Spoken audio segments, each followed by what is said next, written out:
and welcome back to Dunya Rising, my podcast focused on spirituality, well-being and creativity.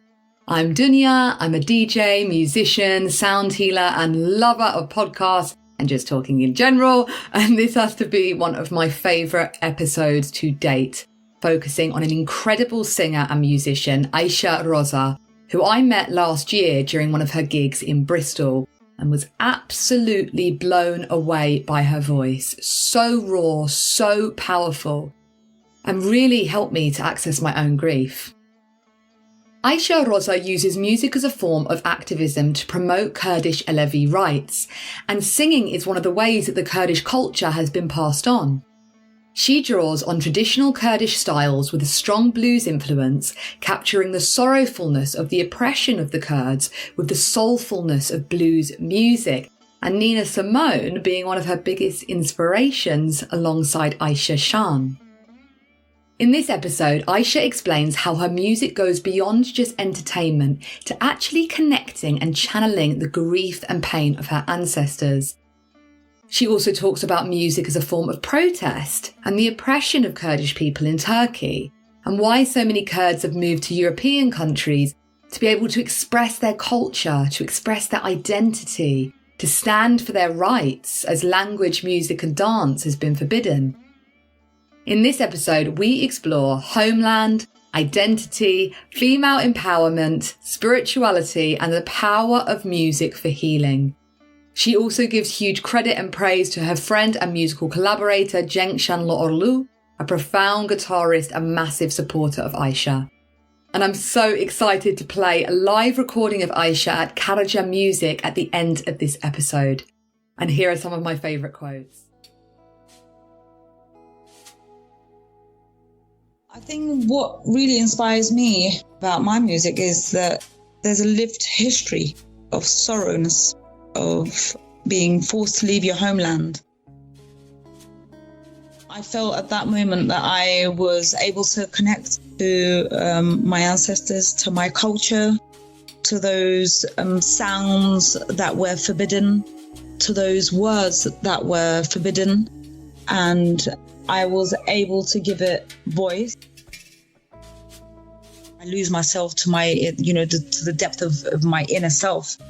And it's almost like I'm meeting the goddess within.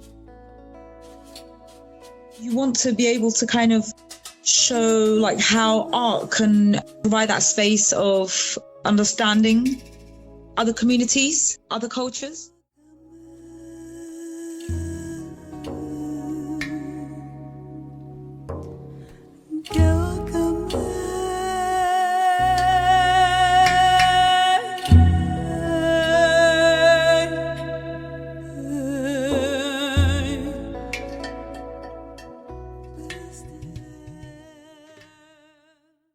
Thank you so much again, Ayse. I know I've said that 100 times, but I'm so excited. Thank you. No. I really appreciate it. Well, I was pretty much a fangirl after I heard you sing and perform with Cenk, and I was just struck by it because it's not every day like the performances just hit you on that level. There's so much that I want to ask you, Ayse, and I really want to get into more about your music and your inspirations and your beautiful voice. But I'd love to hear about you first, your journey. Can you tell us where you grew up and have you always been a singer? So I came to London with my parents in 1990 after my dad sought political asylum in the UK. So I've been in the UK since I was 8 years old, and quickly from there on, moving to a different country, different language, different culture. We were able to find a space where we could call home, which was the Kurdish Community Centre. It was a place where the Kurdish and the Alevi community gathered and basically shared their time, the community coming together, practicing their culture.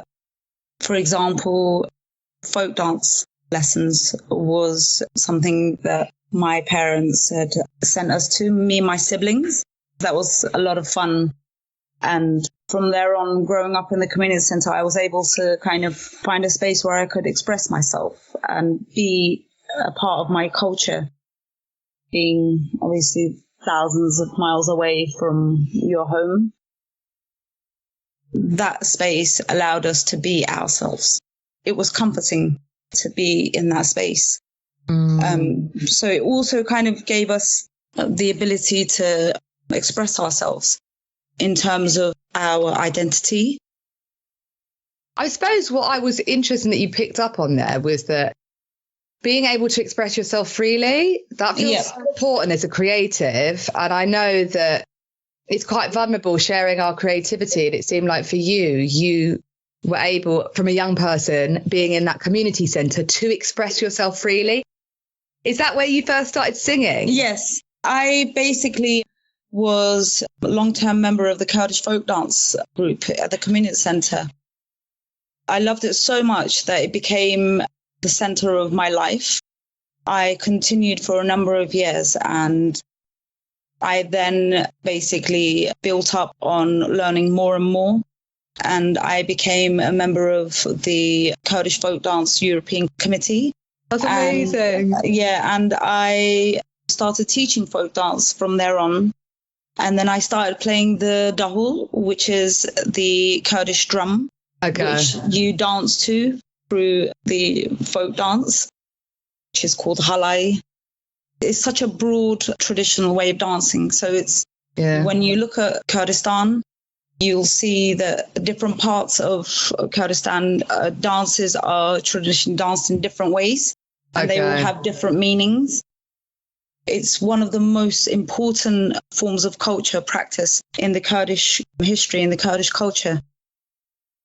Because the Kurdish culture and the Kurdish language was forbidden in Turkey, and I think dancing and singing were the main traditions to actually express ourselves in terms of our history and what we've been through, what the Kurds have been through. And also the Alevis, because I'm a Kurdish Alevi. Can you tell us what that means, actually, Ayse? Because I wasn't sure. Yeah, so Alevi is, and the Qizilbash are a different form of religious group that exists in Turkey and Mesopotamia. And it's actually not a recognized religion in Turkey, in the Turkish constitution. And in the history of the formation of the Turkish constitution, the Turkish Republic, the Alevis were forbidden to practice their culture, their dance, their music, their rituals, and still is not a recognized religion, as well as Kurdish identity not being recognized under the Turkish constitution. So there's two sides of me that are forbidden in Turkey. And it's also very difficult to be a woman in Turkey. There's so many aspects. There's so many things that I relate to as a person myself, being that I've been here nearly all my life, but I've always kind of turned my face towards my culture, my identity, my language.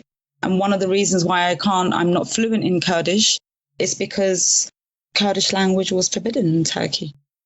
So my parents have also stopped speaking Kurdish when they moved to Istanbul from Kurdistan. And it's been quite difficult in that terms for the Kurdish people. And which is one of the reasons why a lot of Kurdish people have left their homes and have sought asylum in European countries from the 80s and onwards. Because there was a lot of pressure and there was a lot of oppression by the state that you don't practice, that you're not politically active. And once you are politically active, you're blacklisted. So that's why a lot of Kurdish people are in Europe at the moment, to be able to express their culture, to express their identity, to stand for their rights.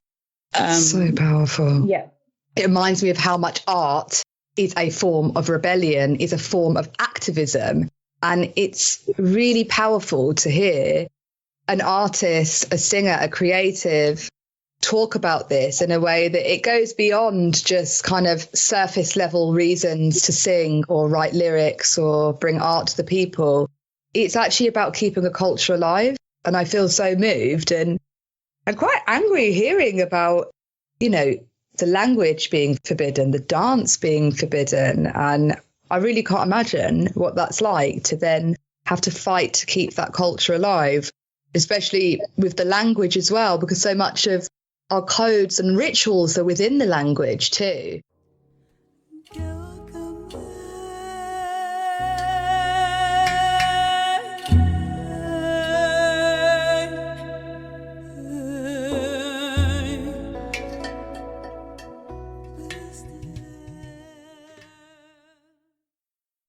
How did the singing come into this then? Because your voice, it feels like, is that part of you is to, again, connect with your culture? And is it something that was encouraged in the Kurdish community centre? So, yeah, I would say it was encouraged in the community centre, and also about how I grew up, my upbringing. Music is a central thing in Kurdish families, in the Alevi families. So you would find a saz player or a singer in nearly all families, because it's one of the ways that the Kurdish culture was passed on. For example, I don't have a dengbesh singer in my family, but it's a very, very vital and it's a very crucial part of the Kurdish memory. It was one of the important ways to keep the Kurdish memory. It was passed on from one generation to another. And dengbesh is one of them. And dengbesh means, like, you have the deng, which is the voice, and the besh, which is the teller, tells the story. So they're called the storytellers, and they talk about the Kurdish history or an episode or something that might have happened at the village.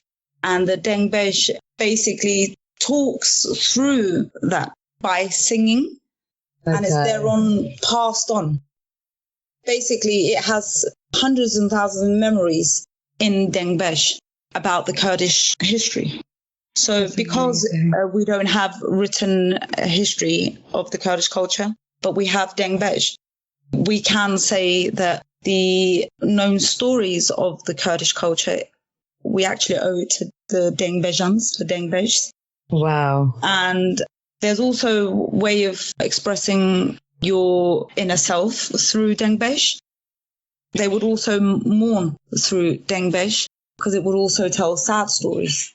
And then we have aghts, which is a very similar tradition, but aghts are more like a way of lamenting and basically describes the pain that person goes through when there's a dead person, when a close person dies.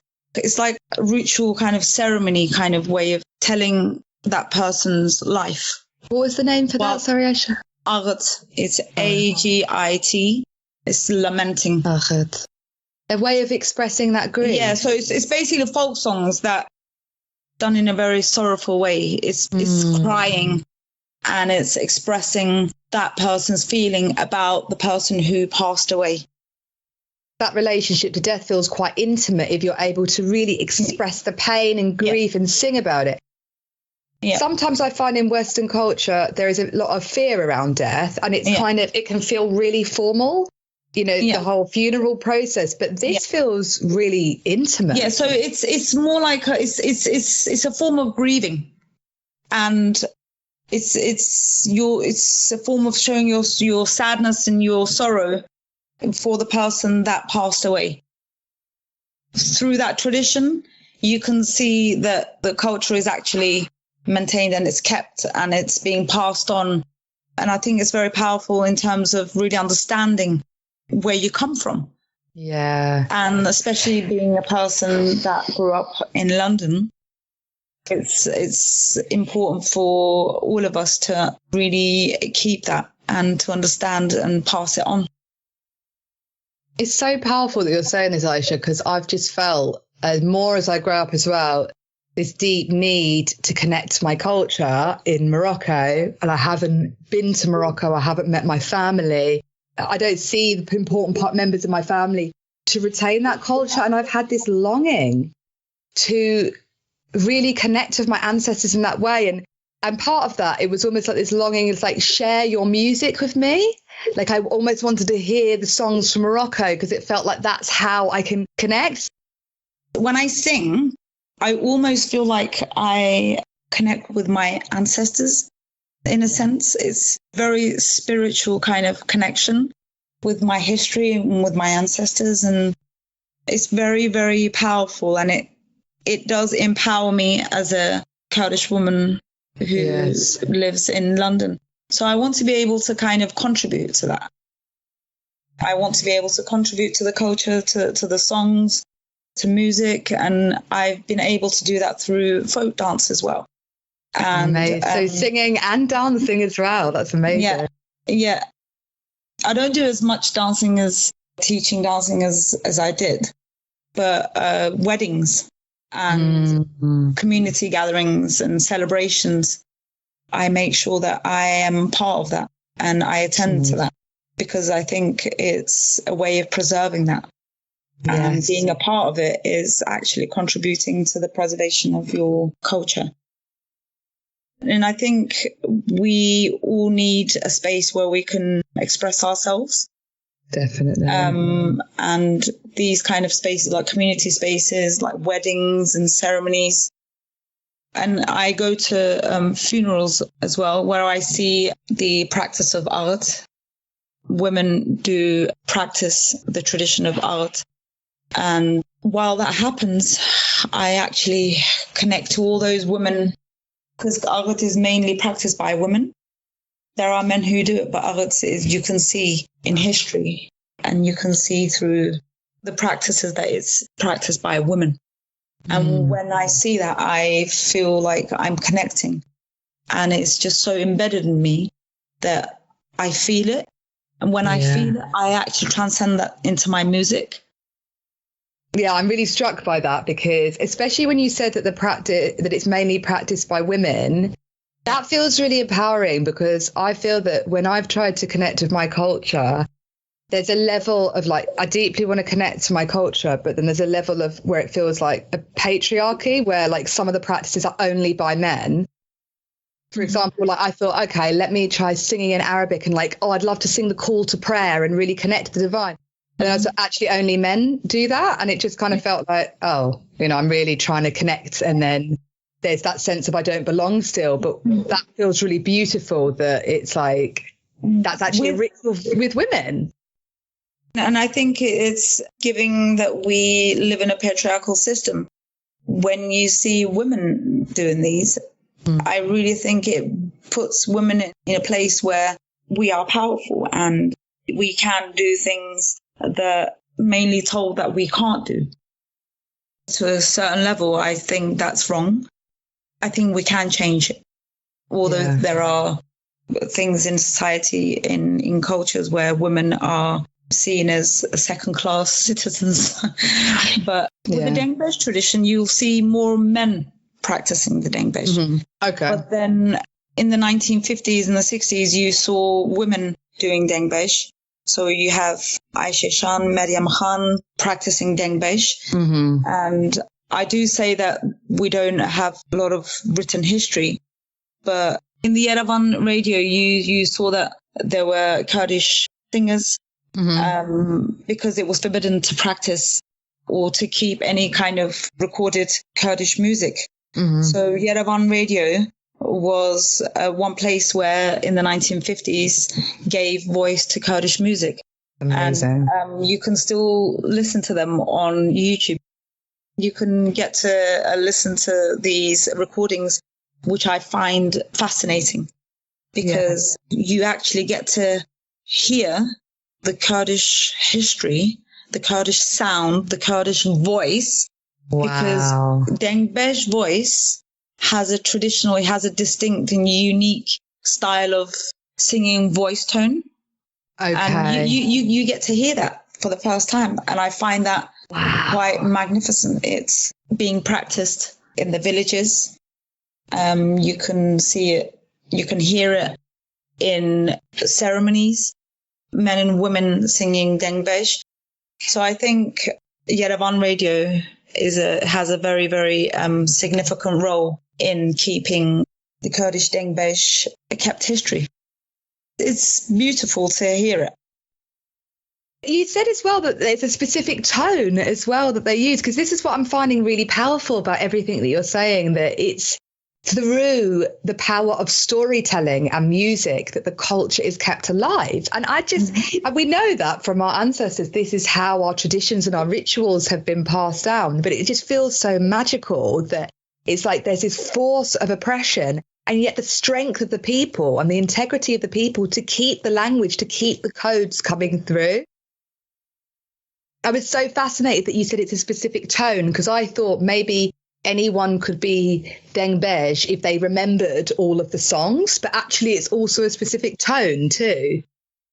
It's the stories, but I think it's the traditional way of doing it was passed on. It was preserved from one generation to another. And it was made sure, I guess, that in history that their children will keep it, and then that will just pass on. In the 1950s, we were able to hear it live on radio, which is quite important. And I think it's quite significant in terms of keeping the Dengbesh traditional style on record. It's incredible. It gives like so much hope and inspiration. And I'm really looking forward to actually listening myself after.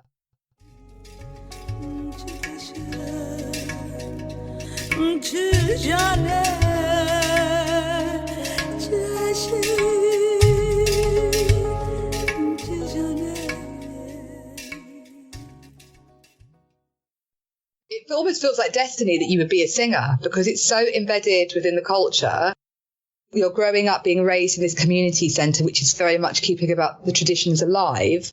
When was the first time that you really thought, oh, wow, like I've got a gift here? Like, did your parents encourage you to sing? Were you known as the singer of the family? I was quite active in the Kurdish cultural activities, and I loved listening to music. And then I started mumming to these songs. And being young that I was, we thought, oh, okay, we can start doing something together. And being encouraged by friends at the community, we then formed our small band at the community centre. And then it just really kicked off from there.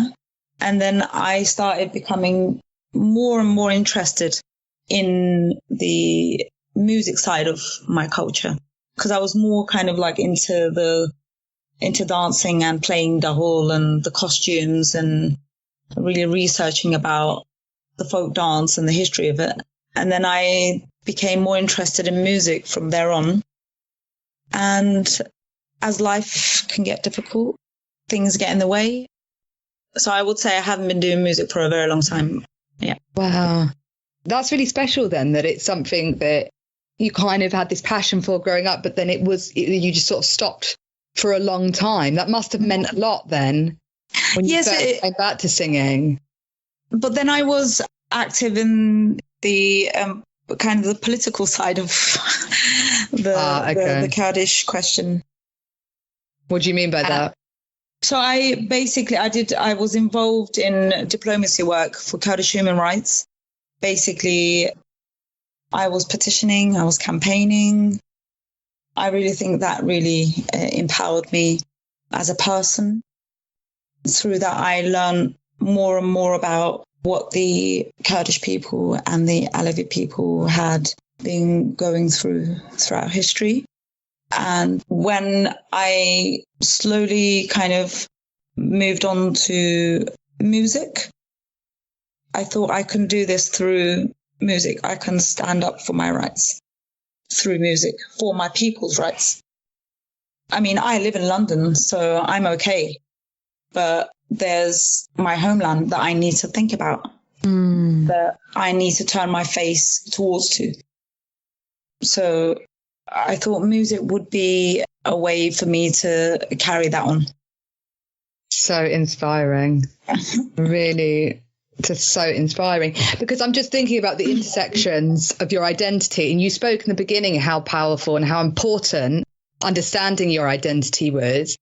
Then there's the identity of being Kurdish, but being Alevi and being a woman as well. So there's all these layers of being suppressed from all of these different layers, and actually then in your life becoming an activism and then using music to actually start that revolution, because it always feels like with the revolution that music and art is at the center of that. It's what engages us, it's what connects us at a deep level. And I think when I heard you sing and then listened to your recordings after, it was connecting me deep in my heart space. Feels like it was helping me to access grief or sadness that was in me through your voice. I am like really fangirling now, but it's true. And it always strikes me when a singer has that power. When you write music or when you improvise music, is it always coming from that place of activism or trying to keep the culture alive? Is that what inspires you the most about your music? I think what really inspires me about my music is that there's a lived history of sorrowness, of being forced to leave your homeland. There's a lot of death, and there's a lot of war. There's unrecognition of your existence. So I think I will say both the preserving the culture and my inner kind of soul, my voice. I want to be able to give voice to the history of what's happened. But I would say I do it more in an improvisational way. And I was also inspired by the blues tradition. I find a lot of similarities between blues and what I do, because there's a lot of sorrowness in the blues. Also storytelling. And it's also talking about the suppression, and it's also talking about sadness. And I think there's a lot of connection there. So I do pick up styles from the blues and basically blend it into my kind of Kurdish way of singing. I do want to give it voice from both ends, if you like. So is there any blues artists or any like particular singers or bands that you really inspired you? Yes, I'm very, very much inspired by Nina Simone and her story. It's a sad one, but it's also very inspiring for me as a woman. And I think there's something in her voice which I find that it's similar to the Kurdish sound. And I find it very spiritual and I find it very powerful. There's a lot of love and there's a lot of suffering in her voice, which I find very similar to the Kurdish voice. I try to connect with that too. So powerful, because I feel like sometimes in this culture, it is a lot of suppression of our feelings, and it's kind of keep calm and carry on and get on with it.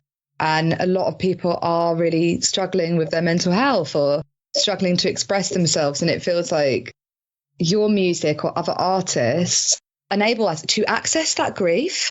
And sometimes I've been in this place where it's like the sadness is so suppressed because we're getting on with life that I'll access some of that grief and I'll be like, oh, wow, there's a whole well of sadness.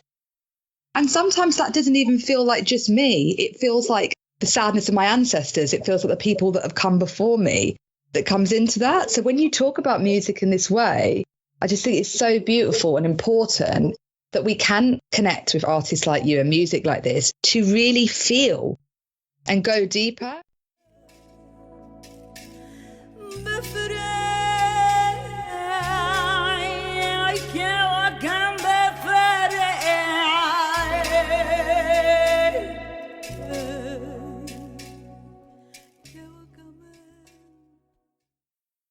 I was quite interested when you said that you find her voice spiritual.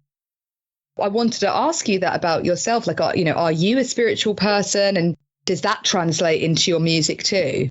I wouldn't say I'm specifically a spiritual person, but I do believe that we as humans have this power inside of us and we can really connect to that. And I find that I can connect to my inner soul and my inner voice through singing. When I get into singing, I do close my eyes, which I've been criticized about quite a lot. Oh, Ayse, you need to open your eyes. You're always closing your eyes. But that's when I connect to my ancestors, people that have lived before me. Although I don't know them, I think about them. When I think about them while I'm singing, it's when I can kind of really let it out. And I just feel like something is stuck in there, but I can give it space or allow it to release itself through singing. And it just happens at that moment. And when I realize that I can catch that moment, I use that moment. One of the moments that I felt like I was outside this world was when I sang at a church. Tell us about that moment. Oh, that moment was very, very spiritual when we talk about spiritualism. And I felt at that moment that I was able to connect to my ancestors, to my culture, to those sounds that were forbidden, to those words that were forbidden. And I was able to give it voice. And it was very empowering as a woman. And it was almost like I was singing not just to the audience, but I was singing to the people that were dead. I was singing to the dead and I was connecting with them. So I do find that there is a lot of spirituality in what I do. And it's almost like crying out the sorrows, crying out the mourning, the suffering, the suppression. So I feel like I'm able to give it a voice at that moment. So powerful within a church as well. Yeah, and it was like, I was like, oh, did that just happen? And because that happened, I'm always seeking out to do that again, to connect. And I think the only way I can do that is through singing. Yeah. Yeah. Well, please come and do that in Glastonbury whenever you want, and I will make that happen. It's amazing. It's amazing that you say giving voice to that. And probably so many of your ancestors, of my ancestors, not having that voice, actually, to be able to express, being so marginalised that there is no space for expression. So really powerful that you're using your voice. It's almost like you're an open channel to the grief of the people that have come before you. And that is healing. I'm really passionate about sound healing in itself. And that feels like what you're doing, basically. It's like, it is quite ceremonial. It's not just singing for the sake of entertainment. It's more than that. Of course, it's entertaining, but it's also a channel for grief and for sadness and to really express pain. So beautiful. And recently I've been, as an Alevi person myself, I've been interested in Daish, a traditional way of singing in the Alevi culture. It's also a traditional way of singing, of talking about the culture. And it's almost like a storytelling style from the culture. And it's formally sung with saz, which is a crucial instrument as part of the Alevi and Qizilbash traditional and cultural way of practicing and rituals. So I've been showing quite a lot of interest in that. And my uncle, who is Ashik Haidar Erdogan, I'm very fascinated by his work. He used to sing in the 70s and the 80s. And there's a lot of story and there's a lot of history in that as well that I would want to take part in, to support and preserving that style of singing. So I feel like there's a lot of connection there. There's a lot of saying and there's a lot of story there that I would want to be part of and to contribute. And so was your uncle like an inspiration in that way, that he was? Yes. He's an amazing, profound saz player, bağlama player. He has his own lyrics and he's been singing for many, many, many years. He's a songwriter. So I want to be able to kind of show my respect to that tradition as an Alevi person myself. It was a culture also that was forbidden to practice in Turkey, given that we were called believers of demons. And oh God, I didn't know that. Yeah, not accepted as part of a different belief group in the Turkish constitution. And there's a lot of work that's been done about that currently in Europe and Turkey to stand up for the Alevi and the Kızılbaş's rights, and that we also exist. As much as the Kurdish massacres in the history, there's also Alevi massacres in Turkey. There's two sides of me that I really relate to. Yeah, and I think it's very important because it's like, given that the Kurdish culture was forbidden, the identity, being able to speak Kurdish, singing Kurdish, listen to Kurdish music, in order to stand up for our rights and for Kurdish people to have the right to self-determination. Kurdish people have fought and are still fighting for their rights. And I think music is one way of fighting for it. So I think it's very, very important part of my life to stand up for my right, for my identity, for my language, for my music, for my culture. And it will always be a part of my life. It's just really striking because there's so many layers that have influenced you in your music. And it just sort of gives me shivers when I think about when you say things like that we exist. And it feels so like, God, we live in a world where we actually have to say that we have a right to exist, and that level of oppression still occurring. And it's you rebel to it. And I think women have played a crucial part through standing up for your rights through Jin Jiyan Azadi slogan, Women, Life, Freedom. It's actually embedded in the Kurdish women's rights movement, where it's given a massive voice to women. And very recently, what happened to Jina Amani, and especially what happened in Iran to Jina Amani, it's given voice to women's rights in Iran. And it's very, very powerful. And I think it's very important to really support and to stick to that, because it's a way of standing up for your rights, as I said, and rebelling. It's so fierce. It's so empowering for women to know that. Actually, it's just reminding us, you already said earlier in the podcast that women are powerful. And I think sometimes it's just a remembrance of the power that is innate within us. And I'm really glad that you shared that women have played a crucial part in the Kurdish movement and in the activism. It's really inspiring.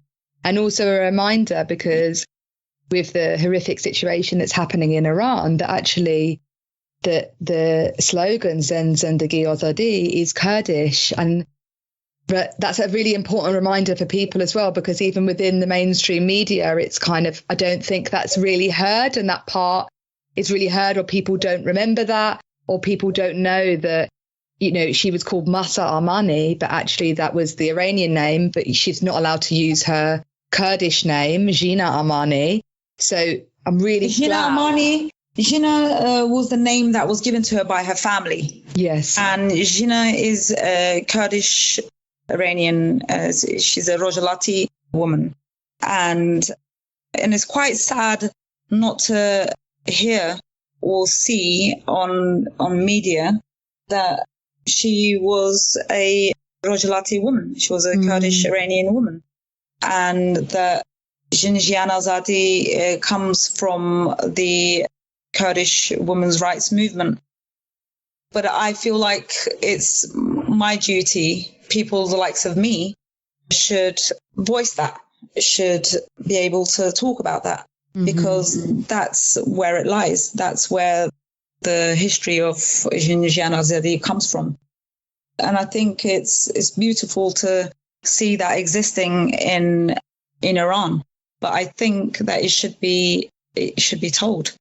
Yes. Be given a voice through that. Even through there, you can see that the Kurds are not non-existent. seen, and their existence is not there. And I think we need to be able to amplify that. I think massively. And I think especially as women, I feel like women get a lot of illnesses because of the suppressed rage, because of their voices not being heard. And you start to see us like almost getting like blockages in our energetic body because of this suppression. So it's so powerful that you've always used your voice for change, and that you can give a platform for someone like Gina Armani, for her story to be heard and not manipulated in the media or not suppressed in another version coming out. That's something I've really taken from you today, actually, is the female empowerment and using your voice for change, and art as activism. That's really comes forth so strongly in this interview, and I find it so inspiring. And I think that the more powerful women become, the more voice that we're getting, and to be able to kind of amplify our voice in all parts of society, I think the more powerful the society will become. It's really important that women are able to stand up for their rights. And I'm not saying that I'm a very big feminist. Yes, I am, but it's not just being a feminist activist, but I think it's also about you talking about women's place in society, women's place in music, women's place in the family, and women's place in ceremonies, ritual ceremonies. And I think women's voice should be heard more, because then I think the more powerful women become, the more powerful a society will become. Just magic. I just feel like punching my hand through the air and like protesting on the streets now. I will follow this movement. And I love that women standing up for rights, women's place in music, women's place in society, women's place in ceremony. I feel a connection to so many of those. Like I said to you, for me, it's like with my Moroccan culture, that knowing that when I sung the Quran, that triggered a few people because the woman's not allowed to sing the Quran. Or doing the call to prayer, that's not okay because only a man can do the call to prayer. And so many times feeling like my access to my culture and my ceremony, there's no place for me there. So I think it's so powerful that you bring that in. And in music, we know like how difficult it is for women in music, whether that's production, tech, being a singer. So I think the difficulties still exist. These difficulties for women still exist as much as it existed in the past. For example, Ayse Roza is a profound Kurdish Dengbesh singer. She wasn't allowed to sing. She was also suppressed by her family, by the culture, but she rebelled against that. She went to Yerevan radio and she sang her songs.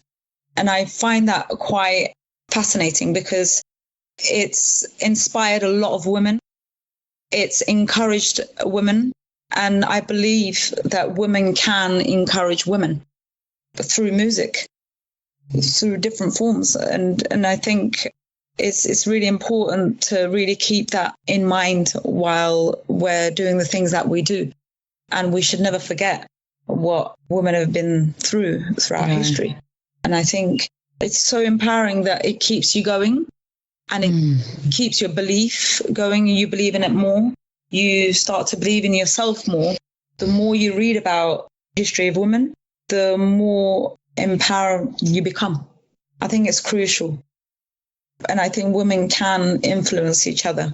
They can support each other in many ways. But sometimes we do forget about that. Yeah, and it becomes like competition and knocking each other down. We forget about that. Especially in the society that we live in today. We're becoming more isolated. We're becoming more individuals rather than community. So I think it's really important to not be just an individual yourself, not just as a one person. We should be able to kind of work together, support each other, and give each other voice. It's really important that women continue to play that role in society, and especially in music and culture. Because the more music, the more we're part of music, the more we're involved in the culture, in this process, I think the more we exist. And the more we exist is the more we create. And it's better for the whole society. That's the thing. Yeah. Sometimes they see it as this binary. Empowering women also empowers men. It's not one or the other. Empowering women, giving a voice to women makes the whole society better, like you said. And I'm feeling really emotional and really moved to hear you speak, because it makes me feel like this is the sort of thing I wish I heard when I was younger, and how much I hope young women can listen to this. When I think of women in music and our role in society, I think there's so many things that we can think about. I mean, the first songs that we hear is from our mother. She sings a lullaby. All mums do hum or sing a song or a lullaby to their kids, to their babies. The first sounds that you're hearing is that woman's voice. It's really crucial to really think about that too. What you were saying kind of reminded me in the same way that when people think that there's only a male God and yet everything is born from the women that exists, and stop making it seem like women aren't a reflection of the divine too. And I kind of hear that in the same way. The first song you hear is from a woman. So it's difficult for women to get a music. How ironic, because probably the first sound we hear is from our mother's voice. Yeah. So it's retelling those stories. Yeah, and I think lullabies, given that in my culture, lullabies are sung by women. Again, it tells you how important women are and the role that they play in music is so important. And we are part of that divine, as you said. Let's not forget, I say. Yes. Yeah. It's a remembrance. And I think, again, that's been a big theme of this episode, is remembering Kurdish culture, remembering the rights and the voices and the power of women. It's awakening. It's remembering who we are, remembering the story of our ancestors, remembering the grief, the loved ones we lost. That feels like such a powerful theme for this episode.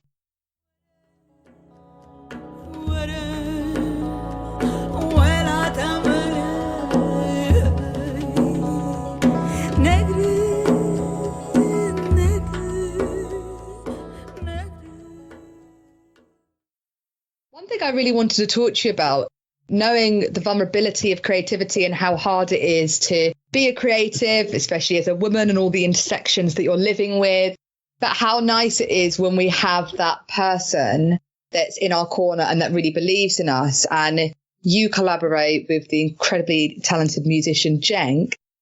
Can you tell us more about Cenk? Because I think that's really beautiful. We've talked about empowering women, and sometimes there are the men in our lives or our brothers that actually really uplift women. And I think that's a really important story to tell too. With my music, I try to share my authentic and my raw side of my culture. But that's been really difficult in the past, trying to find the right musicians to work with, to create the right sound. It's been quite difficult. And I would say maybe that was one of the reasons why I hadn't done music for a very long time.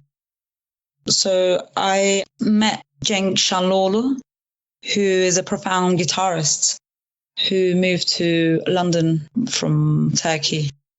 I met him, and a friend of mine, Holger, who's an amazing percussionist, came from Germany. From there on, Levent Güneş, who is a producer, singer, songwriter, who has a studio called Karaca Music in London. He invited us to his studio. We needed a guitarist. So went to DB Music School and spoke to Cenk and said, "Hi, we're invited to Levent Güneş's studio. Would you be okay to collaborate with us?" And he said yes. And I was like, okay, I'm feeling very lucky here, because he's a virtuoso musician. He's been doing music for over 25 years. And we kicked it off and we quickly blended in, and we understood each other's sound, and we improvised and created the song that we did at the Karaca Music Studio. We continue to work together from there on, and it's been quite fascinating for me in terms of building on my music, becoming more conscious about what I'm doing, the sounds that I'm trying to create. He helped me to use what I had and how I can build up on that and how I can create a sound that I can work with.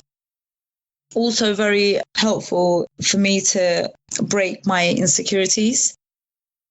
One thing was that performing to an audience, I was able to work to break that insecurity and the confidence that I was lacking in.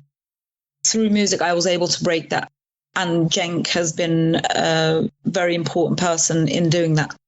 He's been very supportive, and it's been a bit of a roller coaster. So it's, yeah. So amazing to find those sort of creative connections. It seems like he's really like believed in you and really supported you and encouraged you. And that must feel like quite a block, like, you know, having this powerful voice, but also the nerves and the vulnerability of actually performing in front of a crowd as well. It can be truly captivating. It's like really at these moments, it's where I kind of like lose myself, and I'm like, I lose myself to my, you know, to the depth of my inner self. And it's almost like I'm meeting the goddess within. And then I'm like, well, the God that's within us, we can find a way to connect to that. And it's been a profound experience so far. Meeting the goddess within, that's just highlight. And can we expect more music from you? Can we expect you to be performing with Cenk? Will we find you in London? Can you come to Bristol? Can you come to Glastonbury, please? Like, where can we access your music? Is it mainly YouTube? I want to be able to use the next few months to really concentrate on building on the music. When I say that, I mean to write, to create, to find a way that I can really talk about my feelings as a person in the society that we live in today. I want to talk a bit about that. I want to talk a bit about the changing society, and I want to talk about what's happening in the world.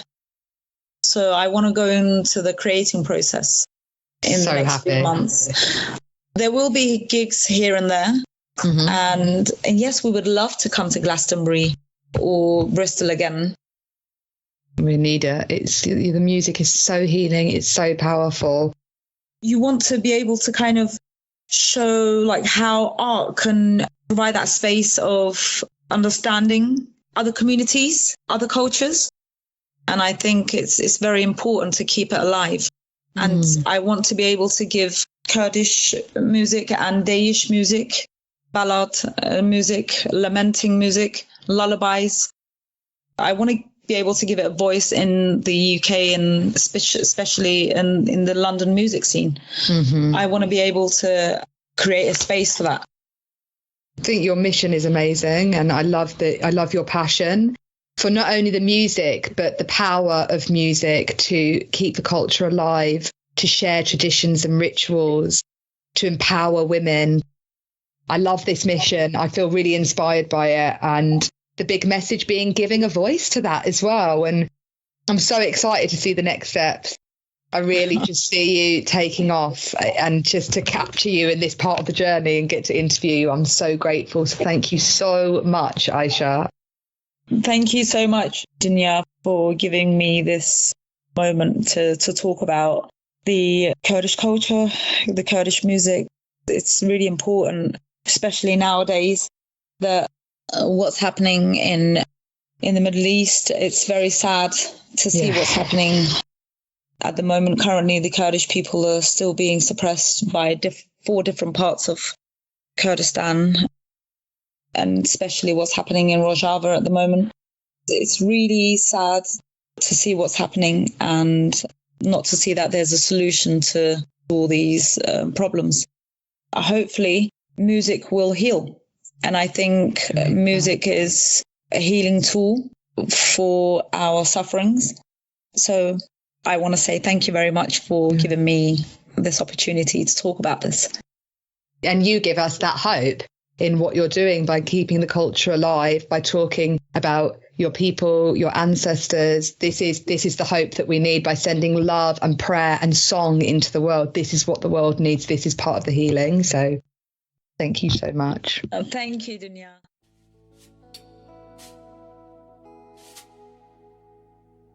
Wow, I am so inspired by Ayse Roza.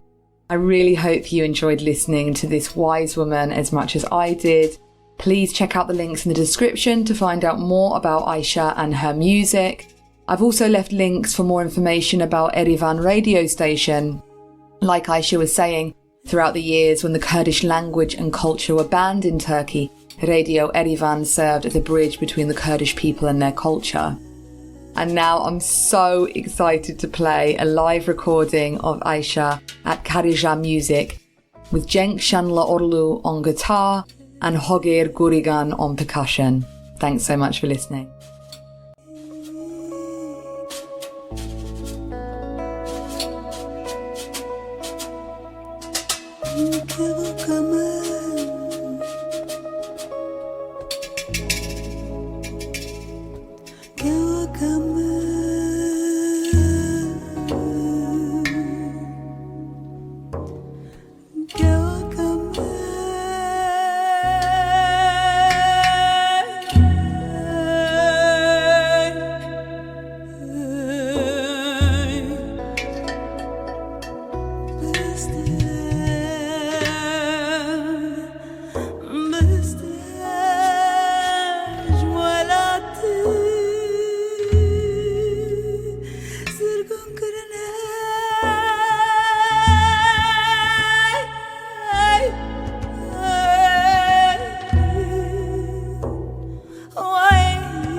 Can walk